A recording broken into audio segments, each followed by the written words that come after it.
I feel the love of God within me now. You feel the love of God within you now. Welcome back, fam. Today we are going to be studying lesson 189 of A Course in Miracles. So let's go ahead and dive straight in. If you're opened up to the lesson already, great job. If you don't got the book yet, the PDF is in the description. Let's go ahead and begin. Lesson 189. We feel the love of God within us now. There is a light in you the world cannot perceive, and with its eyes you will not see this light, for you are blinded by the world. Yet you have eyes to see it. It is there for you to look upon. It was not placed in you to be kept hidden from your sight.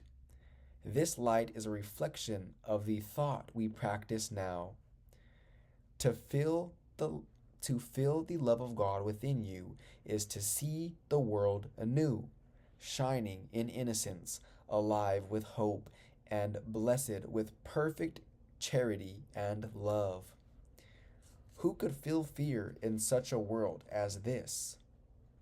It welcomes you, rejoices that you came, and sings your praise as it keeps you safe from every form of danger and pain. It offers you a warm and gentle home in which to stay a while. It blesses you throughout the day and watches through the night as silent guardian of your holy sleep. It sees salvation in you and protects the light in you, in which it sees its own. It offers you its flowers and its snow in thankfulness for your benevolence. This is the world the love of God reveals. It is so different from the world you see through darkened eyes of malice and of fear that one belies the other. Only one can be perceived at all. The other one is wholly meaningless. A world in which forgiveness shines on everything and peace offers its gentle light to everyone is inconceivable to those who see a world of hatred rising from attack, poised to avenge, to murder, and destroy. Let's read that last sentence and then discuss it for a little bit.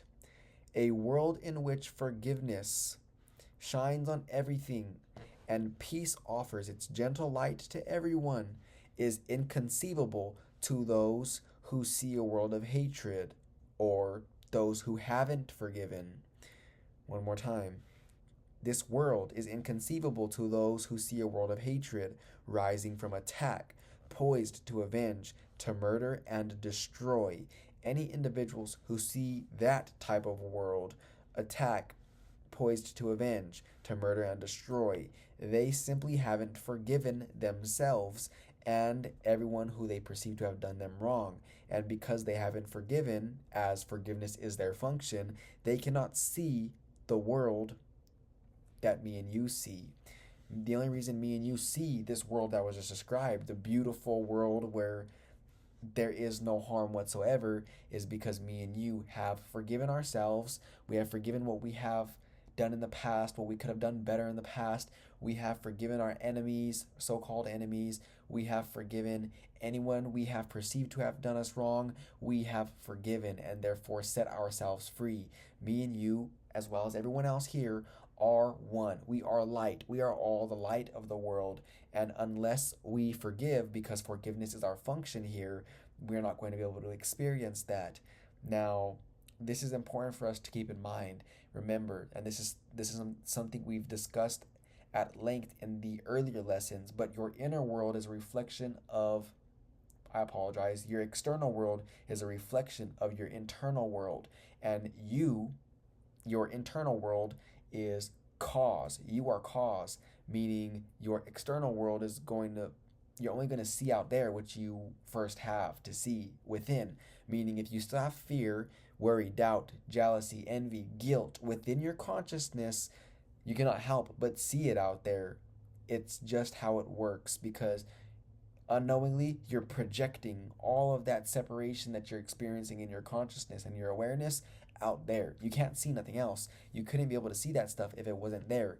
And the good news is it's really not there. Remember, we discussed this a few days ago. You have two options, extension or projection, and you're choosing one at every moment in time. You cannot turn that off because that is who you are. You are love and light. You are always creating. You are powerful. You are expanding. And because you are expanding all the time, because that is what your nature is expansion, you are either doing one, extending your being, or two, projecting something that is not there but you think is there. Now, whenever you have worry, doubt, and any form that fear may take in your awareness, you cannot help but see it out there because this world is simply a white screen, if you will, that you are projecting on, meaning although we see form in this world, the way we feel about what we're seeing and experiencing is what we are projecting. So if I have fear within my consciousness, or separation, or lack, or doubt, or whatever, I am going to see it out there and I'm going to say, I'm mad because that. I am sad because this happened. I am upset because this person did this. I am this because that. Do you hear the powerfulness of those words? I am this because that. I am the effect of that. That is completely 180 degrees of truth. That is not really what's going on here. That is that because who you are. That is that because you. You are the cause of what's happening out there. And a better way to put it is you are the cause of how you are perceiving what's happening out there. It's not so much about what's happening out there because at the end of the day, me and you and him and her and all of us are co-creating together in this world. Meaning, yes, there are going to be other co-creations of other aspects of yourself that are coming into your experience. However, again, it's not about what's happening out there. It's about what you think about what's happening out there. It's about how you feel about what's happening out there.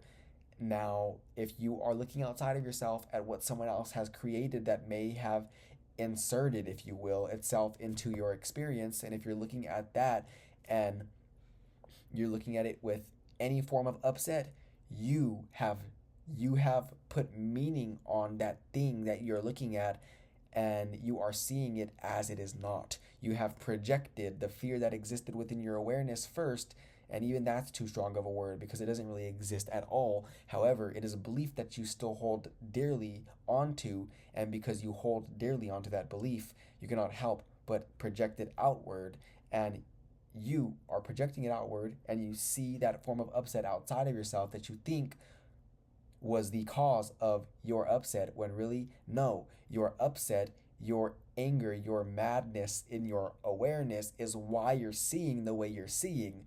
You're not upset because of what you're seeing. You're seeing the way you're seeing because of that upset. And whenever you release it and you return to your right state of mind as God created you, in love and in light and in peace, which is here and now, in all nows, in all nanoseconds, in all moments, it is here now. We know this. But it takes 5 minutes to learn and a lifetime to master. And we are going to make sure that it takes less than a lifetime because we are going to be masters at it now. The more we experience this now in this pureness, the faster and easier and more acclimated we become to experiencing this in all nows, in all moments. The more we feel this right now and milk this moment, and we absorb all the good feeling that we're feeling right now, the easier it will be for us to adapt to this 24/7, and nothing could throw us off balance because nothing can throw you off balance. Me and you throw ourselves off balance by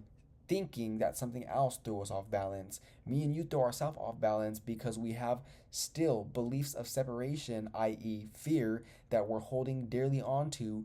And I say dearly because we're giving all the value. We still want those things. The ego wants those things. Who we think we are wants those forms of fear because it feels safe. It's backwards. The ego, which is that little separated self you made apart from God whenever you wandered off and wanted to see what it would be like to be separate from your source. The ego is what we created, and we believe that we are the ego, and the ego loves to see worry, doubt, fear, guilt, and jealousy, and envy, and judgment all out there because it justifies its own existence. And whenever anything like love, which opposes that, is seen by the ego feels attacked because it's seeing something that doesn't justify its existence. And it is because it has no existence, which means that it needs to be justified. Love, however, does not need to be justified because it just is what is. You cannot destroy that or change that. It just simply is what is, and you can accept that or deny it. But whatever you choose to do is going to determine what you see out there. If you accept truth, you're going to see beauty everywhere you look because all that is love and light and beauty. And if you choose to deny truth, then what you see out there is going to be the denial of truth. It is going to be worry, doubt, fear, chaos, attack, envy. It is going to be vulnerability. It is going to be everything that you do not want. And let's remember that whenever you're seeing that, you could say, I must be denying truth right now. Let me wake up. And whenever you see love and light out there, then say, I must be accepting truth. And I am in my right mind as a result of accepting the only option that there is to choose from. Because you can't really choose fear, although you can think you can, but in truth, you can never do anything that makes fear, worry, doubt, or any form of upset real. You can believe that it's real for the temporary time you're here apart, so to speak, from your source, although you can't even really be apart. This is all just a mere illusion. And whenever you know this, then you start to take everything less seriously because there's nothing serious going on here. It's all fun, it's joy, it's love, it's all an extension of the one universal consciousness. It's a movie, it's a play, and you are the star character. Are you going to choose to be the star role and be upset all the time, worry, doubt, fear, angry, jealous, depressed? Or are you going to be the star role, being who you really are, which is love, light, happiness, joy? That is the option that you're choosing between. And this is just a little side note, but whenever you know that you are it all, then you can deliberately choose to embody whatever form of fear you may want to because you're doing it deliberately. Just like how an actor who is playing the antagonist in a movie may be the nicest person in the world, but in that movie, they are the antagonist. They are the bad guy. They are the bad character because that individual, the actor, is saying, I want to play that role. That would be exciting. That would be fun. I'm going to go play the antagonist for the purpose of this movie, for the purpose of entertainment, for the purpose to experience that aspect of myself. And they go in that role. The nicest person in the world, the most wokest person in the world, went to go play in that movie. They were the antagonist and they were the worst character, the baddest character in there, and the meanest, the most evil character in there. And then whenever the cameras say cut and they're off and the cameras stop rolling, they return to this state of mind that we're in right now. So remember that whenever you know who you really are, then you have a lot of options to choose from. However, whenever you're asleep, you don't have a lot of options to choose from. You are being given the options by the world. You're saying, I'm mad because this, I'm upset because that. And whenever you are the chooser, you can say, I am choosing to be upset. I am choosing to be happy. I am choosing. The difference between us right now and us when we're asleep is that right now we can choose what we want to be. We can choose what state of mind we want to experience. But whenever we are asleep, then we can't choose. We're simply just being given options and we're accepting what was given to us or what we think was given to us anyways.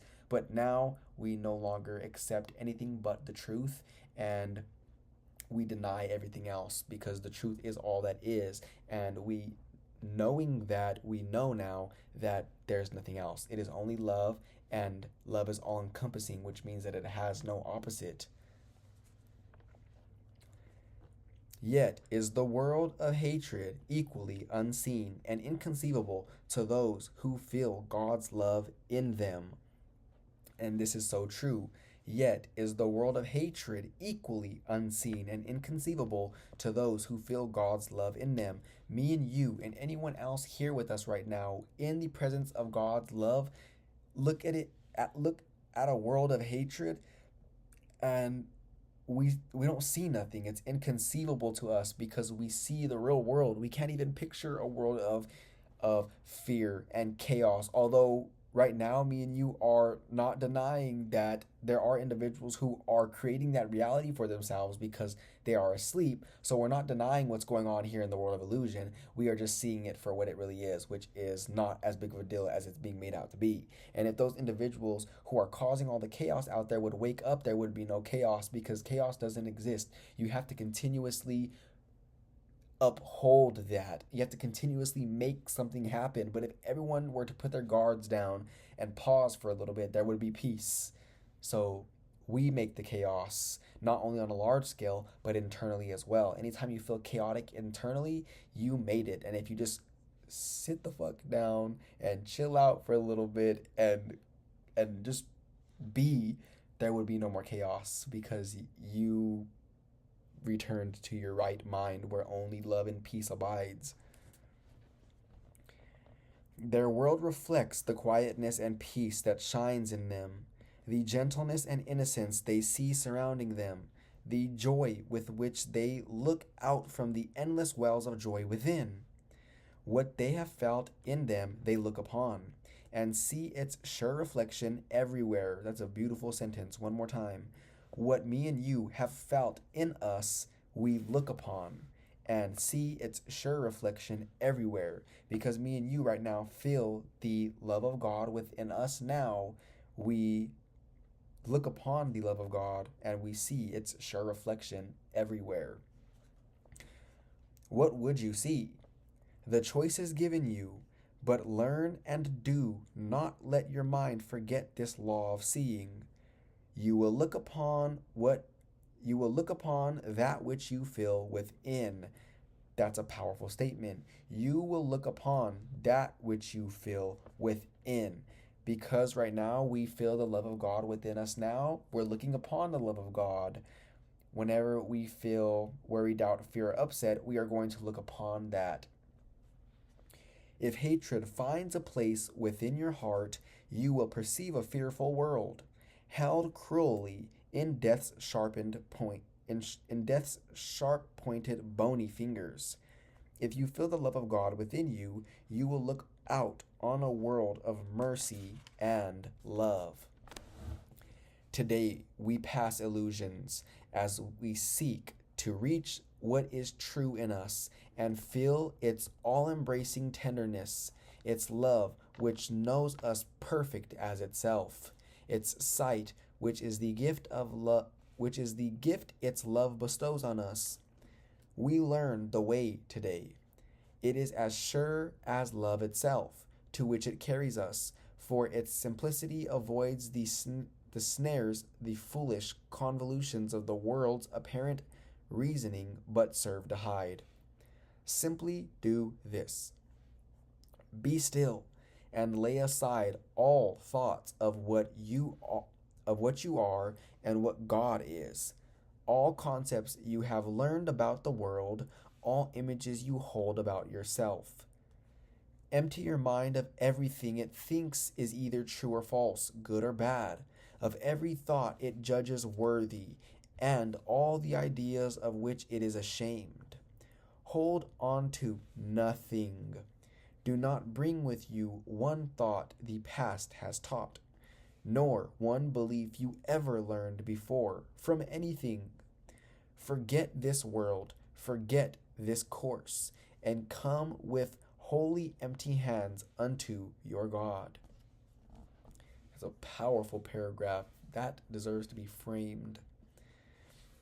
It is not he who knows the way to you. Is it not he who knows the way to you? You need not know the way to him.